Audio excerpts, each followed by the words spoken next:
नमस्कार, F TV Hindi में आप सभी को सुस्वागत है। जी हाँ, प्रधानमंत्री नरेंद्र मोदी की अमेरिकी की राजकीय यात्रा से पहले ये सवाल बार बार उठ रहा था कि क्या अमेरिकी सरकार या राष्ट्रपति जो बाइडेन मोदी से भारत में अभिव्यक्ति की आजादी, अल्पसंख्यकों की सुरक्षा, लोकतंत्र में गिरावट और मानवाधिकारों से जुड़े मुद्दे पर अमेरिकी चिंताओं का जिक्र करेंगे।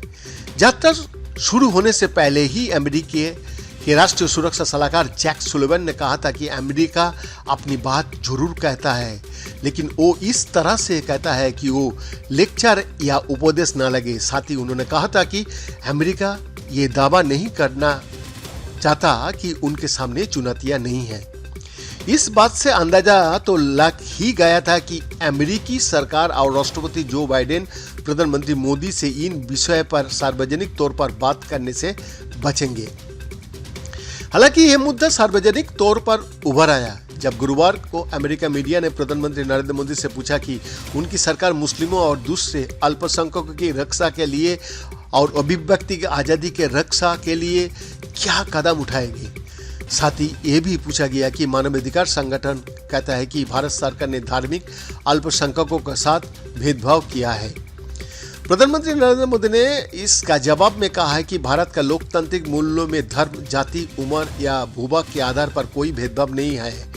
साथ ही उन्होंने कहा कि उनकी सरकार लोकतंत्र के मूल्य के आधार पर बने संविधान के आधार पर चलती है, तो पक्षपात का कोई सवाल ही नहीं उठता है। प्रधानमंत्री मोदी की इस जवाब के बाद भारतीय जनता पार्टी का आईटी विभाग के इंचार्ज अमित मालवीय ने ट्वीट किया, प्रधानमंत्री मोदी ने मुसलमानों और अन्य अल्पसंख्यकों के अधिकारों की रक्षा के लिए उठाए जा रहे कदमों पर पूछे गए एक प्रेरित प्रश्न के पूरी तरह से खत्म कर दिया। अपने जवाब में उन्होंने मुसलमानों या किसी अन्य संप्रदाय का उल्लेख नहीं किया, पर संविधान, पात्रता के आधार पर सरकारी संसाधनों तक पहुंच और जाति, पंथ, धर्म या भूगोल के आधार पर कोई भेदभाव नहीं होने की बात की। इसी तरह का सवाल पर राष्ट्रपति बाइडेन की ठंडी प्रतिक्रिया के बाद ये टूल किट गैंग के लिए एक और झटका था। समय समय पर अमेरिका सरकार के शीर्ष अधिकारी और अमेरिकी संस्थान भारत में लोकतांत्रिक मूल्य में गिरावट के ऊपर बयान और रिपोर्ट्स जारी करते रहता है, तो ये सवाल उठना लाजमी है कि अलग अलग मौके पर इन मुद्दों को उठाने वाली अमेरिका सरकार ऐसे महत्वपूर्ण दौर के दौरान सार्वजनिक तौर पर इन मुद्दे पर बात करने से क्यों बचती रही। बीते कुछ वर्षों के दौरान भारत में लोकतंत्र की कथित गिरते स्तर को लेकर लगातार अंतर्राष्ट्रीय मीडिया में सुर्खियां बनती रही है।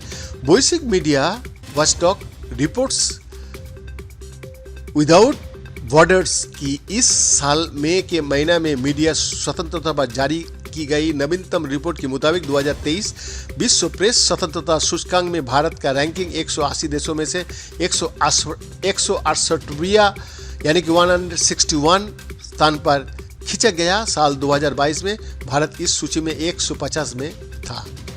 पिछले साल जून के महीना में अंतर्राष्ट्रीय धार्मिक स्वतंत्रता पर अमेरिका विदेश विभाग की 2021 की रिपोर्ट जारी करते हुए अमेरिका विदेश मंत्री एंटनी ब्लिंकन ने कहा था कि धार्मिक असहिष्णुता की वजह से भारत में लोगों और पूजो स्थलों पर हमला में वृद्धि देखी गई है। आईएसएफ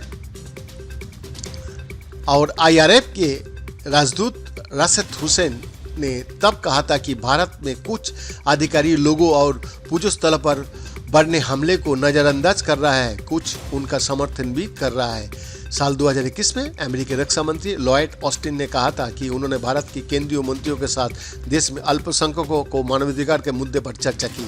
इसी साल मार्च में अमेरिका सरकार से फंडेड गैर लाभकारी संगठन फ्रीडम हाउस ने अपनी वार्षिक रिपोर्ट में लगातार तीसरे साल भारत को आंशिक रूप से स्वतंत्र देश के 2021 की रिपोर्ट में भारत के फ्रीडम स्कोर के घटा दिया है।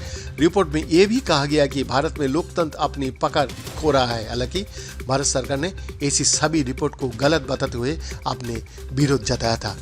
वैद्यनाथ दास का रिपोर्ट।